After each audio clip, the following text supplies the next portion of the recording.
Working with the Nigerian government to end the genocide is like working with the Third Reich to end the Holocaust. Okay, I'm about to introduce a hero. His name is Mike Arnold. He's made 16 trips to Nigeria, some under level 4 do not travel warnings. He founded the Africa Arise International, which today runs schools for more than 600 displaced children in the camps that the Nigerian government says doesn't exist. He's a former mayor of Blanco, Texas. And he is the author of Epicenter, Nigeria, Radical Islam and the War for Global Order, a #1 bestseller on Amazon. Mike. Thank you so much. Everything I'm about to say is factual, so I have 19 pages of references. If anybody wants to question anything I say, it's right here, because some of it might be shocking. Nigeria, the 6th largest nation on earth, on track to be the 3rd largest by 2050. Top 5 OPEC, $1 trillion in minerals, a cultural powerhouse. Nigerians are among the most educated and wealthy in the United States, and they do it with integrity, sharing the values that made America great. Last year, General Michael Langley, AFRICOM, declared the region anchored by northern Nigeria as the epicenter of global terror.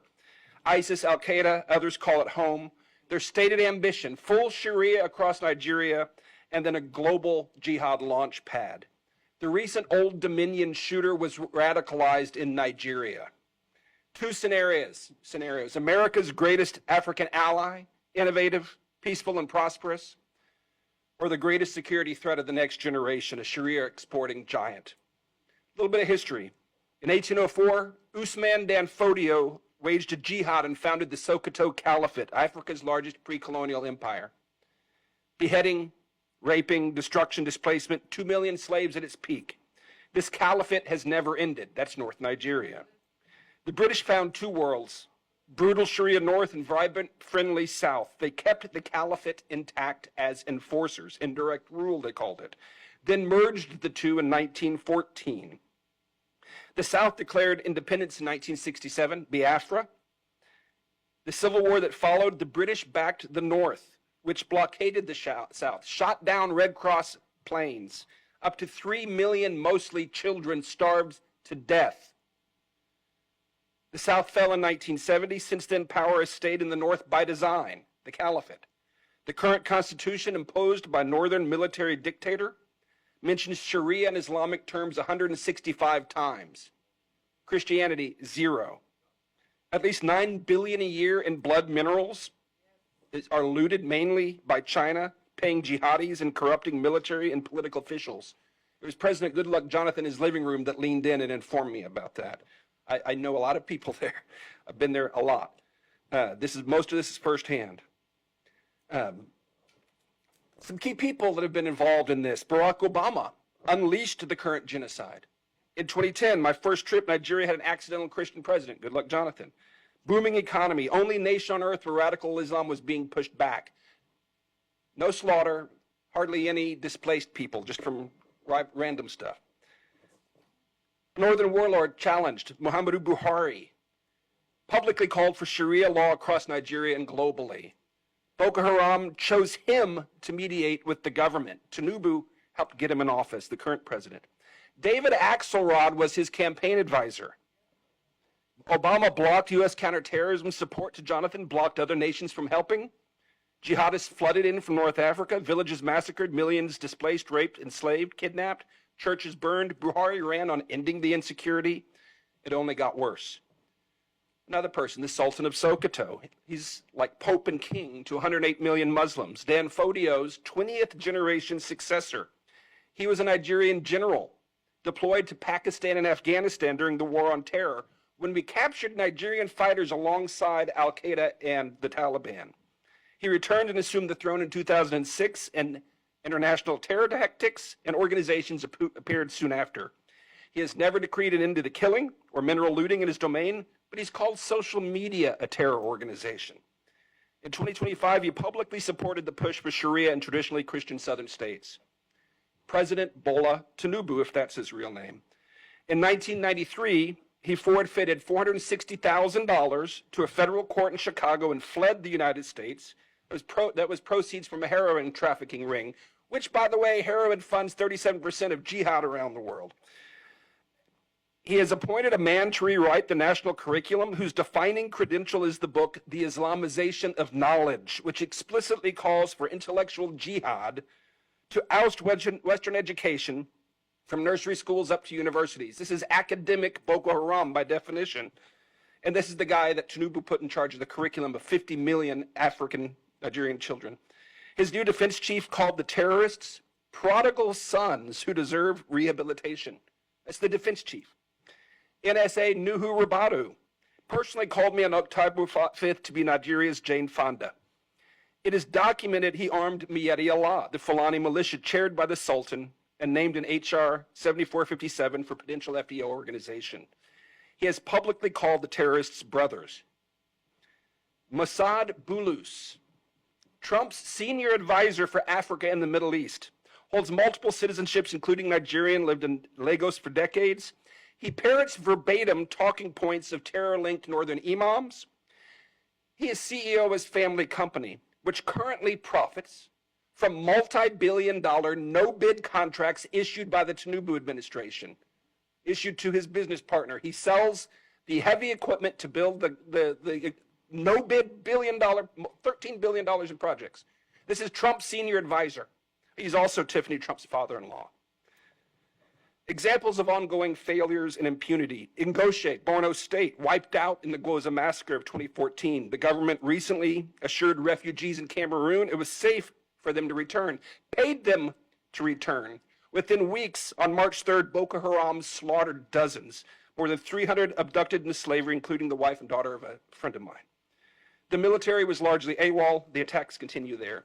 Deborah Samuel Yakubu, 2022, college student. After finals, she posted on WhatsApp, "Jesus is the greatest. He helped me pass my exams."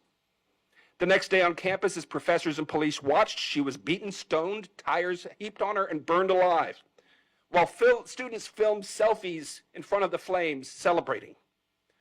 The deputy imam of the National Mosque, who performed President Buhari's daughter's wedding, publicly justified the killing within 24 hours on his own Twitter account. No one was punished. Nnamdi Kanu, British Nigerian broadcaster from London, illegally abducted from Kenya, tried under a defunct law, now serving life in Sokoto prison for words spoken in Great Britain. Meanwhile, a northern imam just recently offered a 1 million naira bounty for the head of a pastor, then doubled it to taunt his critics. No charges, no condemnation from officials. I've been corresponding with the guy. He helped him get to a safe house, but he and his family are in danger and they need help. The Nigerian government goes to great expense to rehabilitate the killers, while millions of innocent displaced victims are denied, neglected, and dying. The narrative war. The farmer herder and climate change framing started in the Obama State Department. The original reference document was written by a career Sharia propagandist hired by George Soros. At least $10 million confirmed U.S. lobbying contracts are now running. Former Trump administration officials, Nigerian government lobbyists, northern imams, foreign agents, conflicted advisors, and now even Russian state television are among those working to shield this regime from accountability. The real narrative is this: Nigeria is in the throes of an Islamic conquest. Since 2009, they have slaughtered as many as 125,000 Christians and 60,000 Muslims.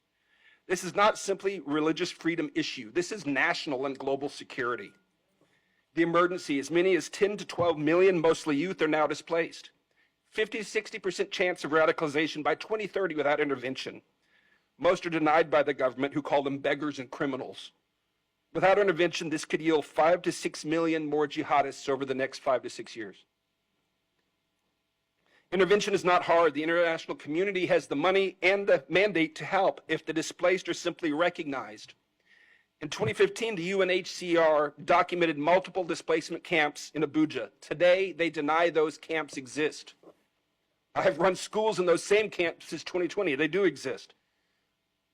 I affirm the cycle of violence is not inborn or inevitable. A lot of Americans write it off. Oh, that's just what they do. Yes, the children who saw their parents hacked to death often come to our schools wanting to go back and get revenge, but I can tell you, with an education, they gain character, hope, and vision, and they want to go back to rebuild.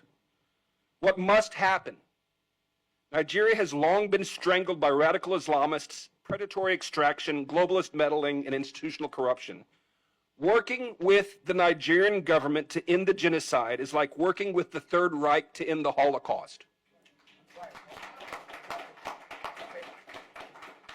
They smile and spin as they wait for Trump to leave office. Since CPC designation, killing and impunity have only gotten worse.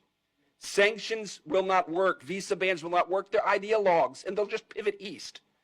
Intentional denial of recognition and aid to displaced people, intentional denial of recognition and aid in this circumstance meets the legal standard of genocide. This is provable. Indict the Tinubu administration. Arrest them. They're guilty of genocide. And it's provable. Conduct a valid census and evidentiary briefing of the displaced. They are our witnesses to genocide and they need help. Investigate the Sultan of Sokoto as a terror sponsor. Circumstantial evidence demands it. We know where the militant camps are. Wipe them out. Bring the enablers to justice. Demand the release of Mazi Nnamdi Kanu and other prisoners of conscience. Offer asylum protection to them and others threatened by this regime. Ensure a free election in 2027. It can be done for the cost of a Tomahawk missile volley. Tinubu was declared the winner with less than 9 million votes in a nation of 230 million. A free election changes everything. Let the people vote on a new constitution and self-determination. Like so many other British colonial contraptions designed to fail, separation is likely inevitable, and it is just. The time is now. Nigeria is at a crossroads. It will become either a peaceful, prosperous ally or a massive launchpad for global jihad. There is no going back to the status quo. If the world turns away after this unprecedented scrutiny, the backlash will be bloody and absolute. The window is closing. We must call this what it is and intervene now, or the current genocide will grow and draw more innocent blood, not just there, but here in the United States. Thank you. Wow. I gotta know you.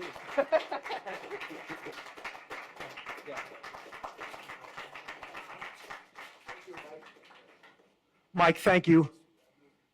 Wow. Prophet don't whisper, prophet must roar.